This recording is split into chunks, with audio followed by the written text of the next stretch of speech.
शिवाजी महाराजांची शपथ घेतो, महाराष्ट्र लुटणाऱ्या महायुती आणि मनसेला पाठिंबा नाही। माहीमवरून अमित ठाकरेंवर पहिल्यांदाच TV9 वर उद्धव ठाकरेंकडून भूमिका स्पष्ट करण्यात आली आहे। आता माहीममध्ये अमित ठाकरे उमेदवार जे महाराष्ट्राचे लुटारू आहेत त्याने पाठिंबा मी स्वप्नात सुद्धा देणार नाही। विषय संपला। नाही तो विषय वेगळा माझं होता ना। रक्ताचं नातं महाराष्ट्राशी आहे। तो विषय वेगळा होता, पण ते काय गुड गेस्चर मध्ये त्यांनी तुम्हाला पाठिंबा दिला असं होतं ना, की कसं आहे उद्धवजी, तुमची एक छवी आहे कुटुंब वत्सल, ही छवी महाराष्ट्र माझं कुटुंब आहे ना। हा, कोरोनाच्या काळात माझे कुटुंब, माझी जबाबदारी मी घेतलीच ना। त्याच्यामुळे महाराष्ट्र माझं कुटुंब आहे। त्याच्यामुळे आज ते कुटुंब लुटलं जाते। मी जे तुम्हाला बोललो ना, पुन्हा पुन्हा मी तेच सांगेन की आज महाराष्ट्र लुटला जातोय। त्या लुटारांना आम्ही अप्रत्यक्षपणे स्वप्नात सुद्धा पाठिंबा देणार नाही। कारण त्यांनी तर जाहीर केले, आता देवेंद्र फडणवीस जे बोलले तसं त्यांनी तर जाहीर केले की हे मुख्यमंत्री होतील, म्हणजे महाराष्ट्राची लूट मोठ्या प्रमाणावरती होईल। त्याच्यामुळे महाराष्ट्राच्या लुटारूंना मी स्वप्नात सुद्धा पाठिंबा देणार नाही। आणि माझं मत आहे, महाराष्ट्र प्रेमींनी सुद्धा महाराष्ट्राच्या लुटारूंना स्वप्नात देखील पाठिंबा देऊ नये।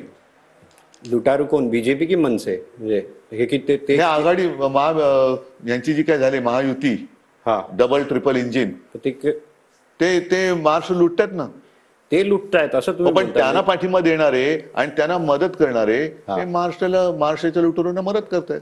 भले कुटुंबातला कोणी असला तरी माझं कुटुंब महाराष्ट्राचं कुटुंब आहे, म्हणून तुम्ही मी माझे कुटुंब, माझी जबाबदारी जेव्हा केली त्याची सुद्धा यांनी खिल्ली उडवली होती। मग त्याच कुटुंबाची जबाबदारी मी आता घेतली तर का पोटात दुखतं? हे कुटुंबापुरतेच आहेत, कुटुंबापुरतेच आहेत, माझी खिल्ली उडवलीत ना। अगदी माझ्या आजारपणाची पण उडवलीत। हो, मग मी ते आता बोललोच होतो की माझ्या ज्या मी अनुभवातनं गेलो, आता देव करो किंवा न करो, ज्यांनी माझ्यावर टीका केली त्यांनी तो क्षण किंवा ती परिस्थिती अनुभवून बघावी।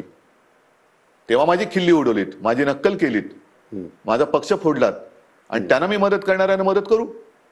राज ठाकरे त्यांनी तर काल त्यांची तारीफ केली। वेळेस ते तुमच्याकडे आले होते असं? नाही, यावेळेला कुठे काय आले होते? जाऊ दे, मला व्यक्तिगत ह्याच्यात जायचं नाही। परत सांगतो, महाराष्ट्राच्या लुटारूंना प्रत्यक्ष किंवा अप्रत्यक्ष, जसं ते हे करतात ना, प्रत्यक्ष वा अप्रत्यक्षपणे मी दाखवणार नाही किंवा असं करणार नाही, असं शपथ घेताना बोलतात, तसं महाराष्ट्राच्या लुटारूंना मी प्रत्यक्ष किंवा अप्रत्यक्ष मदत करणार नाही, अथवा मदत करणाऱ्यांना देखील मदत करणार नाही।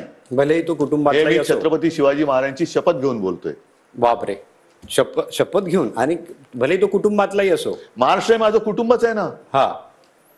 महाराष्ट्र माझं कुटुंब आहे। आता मी माझा प्रश्न तो असा होता की तुम्ही मुख्यमंत्री झाल्यानंतर पण तुम्ही बोलले होते की मवियाला एक मुख्यमंत्री पदाचा चेहरा पाहिजे, पण त्यातून शरद पवारांनी तुम्हाला विरोध केला। म्हणजे जेव्हा निवडणुकीला तुम्ही विरोध कुठे केलाय? विरोध म्हणजे संख्याबळाच्या आधारावर। हो, हरकत नाही ना। मी तर षण्मुखानंद हॉलमध्ये बोललेलो आहे। आज सुद्धा पवार साहेबांना संख्याबळावरती मुख्यमंत्री करायचं माझी काही हरकत नाहीये। आणि पवार साहेबांनी जर का जाहीर केलं की त्यांचं संख्याबळ आल्यानंतर अगदी ते आपलं जयंत पाटील असतील, जितेंद्र आव्हाड असतील, यांना मुख्यमंत्री करायचं, त्यांनी आज जाहीर केलं, मला काही प्रॉब्लेम नाही। तुमचं असं म्हणणं होतं की चेहरा जाहीर करावा हे एक माझं म्हणणं होतंच। काही काही वेळेला चेहरा जाहीर करून उपयोग पण होतो, काही वेळेला नाही होत। आता ते पण माने या ना माने, समजा आता आम्ही नाही केला, नंतर एकत्र बसून ठरवू।